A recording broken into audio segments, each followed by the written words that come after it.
All right, it's time for my nonfiction November book picks. Super excited about this one because I am a nonfiction first kind of guy.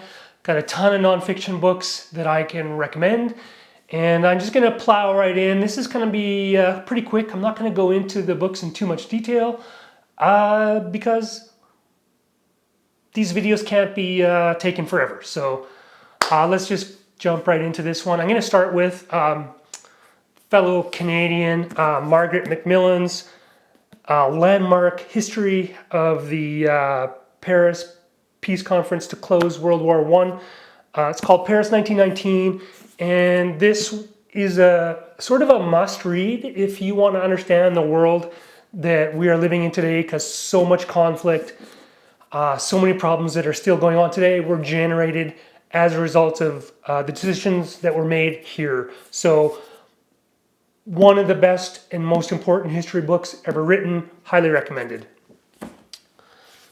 Moving away from history, this is Daniel Kahneman's, I'm not totally sure how to pronounce his name, it's Thinking Fast and Slow. This is really all about how people think, about how bias actually works. And I've noticed that there's a lot of talk about bias in the world. And this one actually goes into a lot of actual bias and studies and evidence and how people's brains work. For example, one of the things that I thought interesting was, for example, in a courtroom, for example, a judge hearing cases, they issue sentences that are more severe as the day goes on. So if your court appearance is like first thing in the morning, the judge or justice is probably feeling a little better still. But as the day wears on, they've heard more cases, they get more tired, maybe they're hungry. You're probably going to get a worse outcome as far as your personal punishment goes. So all kinds of ways that the brain works. This book was fantastic, highly recommended. Thinking Fast and Thinking Slow, great book. Switching back to history now, this book is called Stalingrad, The Fateful Siege, 1942 to 1943, by Antony Beevor, one of my favorite historians. He is like the god of popular historical writing. This book is about perhaps the greatest battle that's ever happened in the history of the earth. Certainly the most violent and the most shocking, involving millions of people. This brings that to life in a way that I think any reader of history will appreciate. Glad I was not there on either side, to be honest.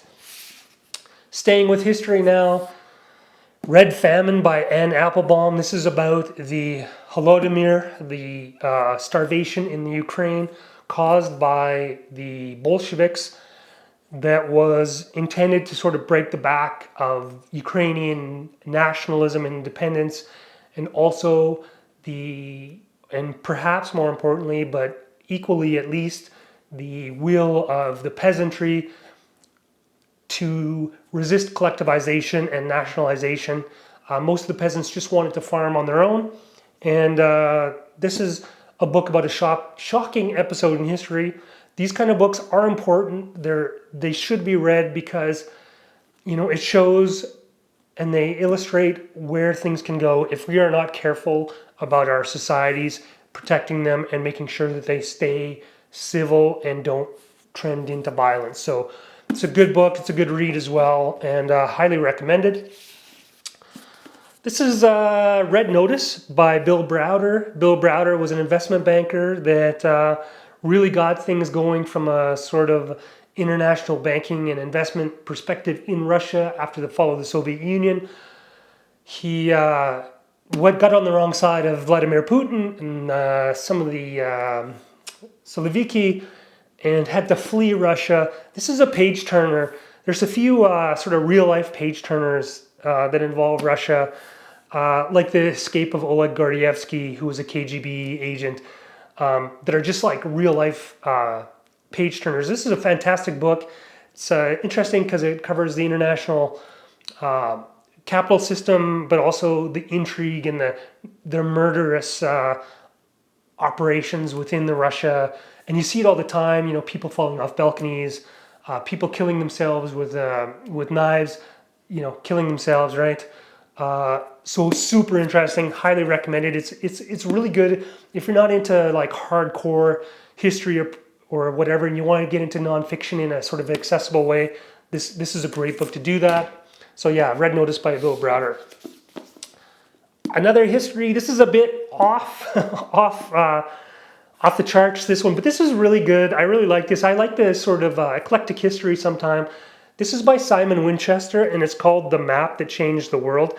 This was about the mapping of the geological layers and how that first happened, how people first noticed that there were, you know, stratifications in the rock. And it kind of like sounds like it might be boring, but it's really good. And but it's really good, and so I highly recommend it. Fabulous book. Simon Winchester's stuff is great, so if you find something else that he's written, I would recommend just picking that up because it's super fun. Okay, changing course entirely from history. This is more, I don't know if you call this self-help, but it's by Donald Robertson. It's How to Think Like a Roman Emperor.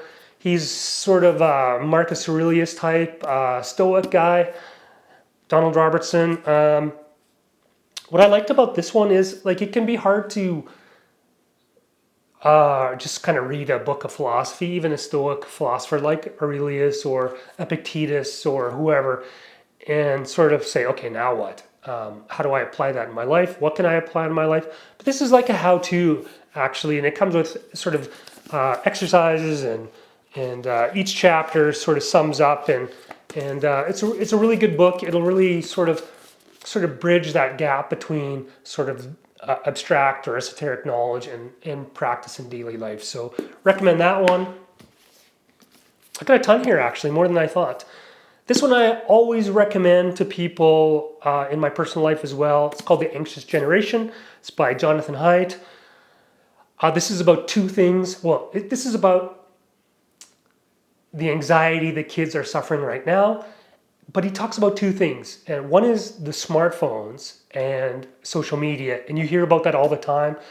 You know, people sum this book up as, you know, social media bad for kids, but it's about a lot more than that.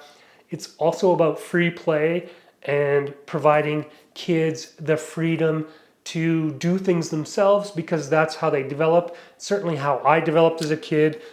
And so putting kids in a safe environment all the time tends to be harmful or looks to be harmful if some of the studies that Jonathan Haidt looks at mean anything. And this is a pretty accessible book. So yeah, it's a Harvard professor, but it's not all like stats and figures and stuff like that.